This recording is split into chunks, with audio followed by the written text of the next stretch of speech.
கனடாவில் motor home ரக பெரிய வாகனம் ஒன்று விமான நிலையத்தின் பாதுகாப்பு வேலியை உடைத்துக் கொண்டு விமானங்கள் இயங்கும் ஓடுபாதைக்குள் திடீரென புகுந்த சம்பவம் பெரும் பரபரப்பை ஏற்படுத்தியுள்ளது. பிரிட்டிஷ் கொலம்பியாவில் உள்ள அப்போர்ட் போர்ட் சர்வதேச விமான நிலையத்தில் கடந்த ஜூலை மாதம் 25ஆம் தேதி சனிக்கிழமை இந்த சம்பவம் இடம்பெற்றுள்ளது. சம்பவத்தின் போது விமானம் ஒன்று தரையிறங்க விமான நிலையம் வந்து கொண்டிருந்தது.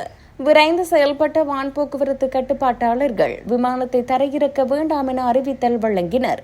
இதன் காரணமாக பாரிய விபத்து தவிர்க்கப்பட்டுள்ளது. தகவல் அறிந்து 5 நிமிடங்களில் சம்பவ இடத்திற்கு வந்த போலீசார் சம்பவ இடத்திற்கு விரைந்த போலீசார் வாகனத்தை செலுத்தி வந்த 53 வயதுடைய நபரை கைது செய்தனர். அதிர்ஷ்டவசமாக இந்த சம்பவத்தில் எவருக்கும் காயங்கள் எதுவும் ஏற்படவில்லை. விமான நிலைய நடவடிக்கைகளும் சிறிது நேரத்தின் பின் வழமைக்கு திரும்பின. கைது செய்யப்பட்ட நபர் மீது ஆபத்தான முறையில் வாகனத்தை செலுத்தியமை மற்றும் பொது சொத்துக்களுக்கு சேதம் விளைவித்தமை ஆகிய குற்றச்சாட்டுகளின் கீழ் வழக்கு பதிவு செய்யப்பட்டுள்ளது. அவர்கள் எதற்காக இவ்வாறு செய்தார்கள் என்பது குறித்து போலீசார் தீவிர விசாரணைகளை நடத்தி வருகின்றனர்.